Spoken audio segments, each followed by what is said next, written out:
Welcome to The Explainer. We're going to unlock the hidden meaning behind a single, really powerful word. You probably know it as Egypt, right? But in Hebrew, its name, Mitzrayim, well, that tells a much deeper story. So yeah, let's just dive right in. Because the name of this super famous ancient land, it holds a surprising number of secrets. We're talking layers of meaning that go way, way beyond just a spot on a map.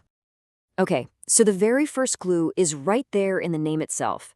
See, in Hebrew, that ending, that ayim sound, it's a dead giveaway. It's a grammatical thing that almost always means a pair of something, a duality. You know, like yadayim for two hands or einayim for two eyes. So right off the bat, we know Mitzrayim is talking about a pair. A pair of what, though? That's the big question. Well, for the simplest, most direct answer, we've got to look at a map of ancient Egypt. And it turns out, the ancient Egyptians totally saw their kingdom this way, not as one big thing, but as two very distinct parts that were perfectly united into one. So you had Upper Egypt, which was the long, skinny part of the Nile Valley way down south. And then you had Lower Egypt, that huge, fertile river delta up north, where the Nile just spreads out into the Mediterranean Sea. This geography, it created this really natural, really fundamental split, this duality for the whole kingdom. And get this wasn't just, some idea from the outside looking in.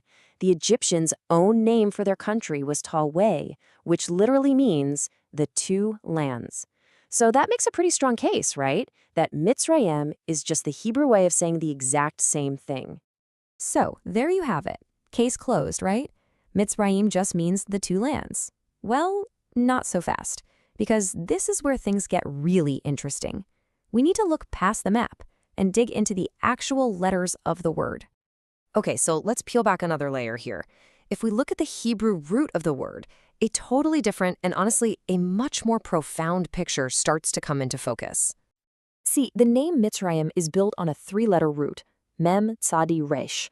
Now, if you know anything about Hebrew, you know these roots are everything. They're like linguistic DNA. Each one is a key that unlocks this whole family of related ideas. And this one is incredibly powerful. Okay, first up, from that same root, you get the word Messer. And Messer means a narrow place, like a strait or a boundary.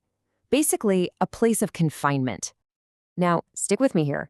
If you just change the vowels a tiny bit, which happens all the time in Hebrew, you get the word matzar. And that means distress, anguish, deep trouble. You can start to feel the emotional weight here, can't you? And one more, Masor. This means a siege, a stronghold. It's a place where you are physically trapped, surrounded, with no easy way out.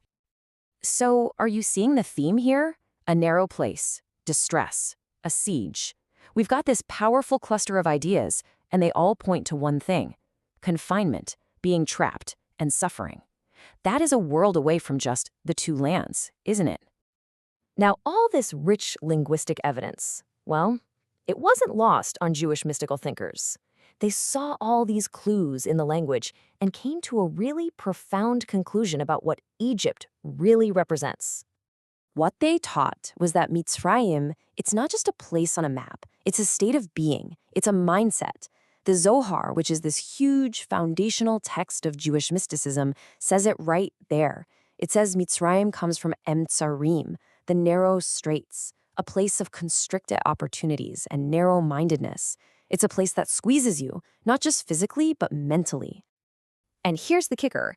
This just illustrates the point perfectly. The Hebrew word for limitations is Mitzrayim, and it is spelled with the exact same letters as Mitzrayim. The connection is literally baked right into the language. So in this deeper view, Egypt is limitation. So what does that mean for us? This Mitzrayim mindset is any area in our own lives where we feel stuck. It's the tyranny of those self-limiting beliefs we all have. It's being trapped by our own emotional boundaries. It's basically a state of psychological bondage. And this is the really crucial part. This completely reframes the entire story of the Exodus. It stops being just ancient history and becomes this timeless personal guide for our own growth and our own liberation. So suddenly, leaving Egypt isn't about crossing a desert thousands of years ago. No way. It becomes about the very real, very present act of breaking free from those internal, narrow places that hold us back right here, right now. And that journey, that personal liberation, it really boils down to 2 steps. First, you have to identify your personal Mitzrayim. What are the beliefs, the habits, the fears that are keeping you stuck? And then second, you have to begin your exodus. That's the conscious work of actually moving beyond those boundaries. That's your personal exodus. And all this really leaves us with one final thought, one big question to carry with you. It's simple, but it's also incredibly profound. What is the Egypt? What is the narrow place in your own life that you need to leave behind?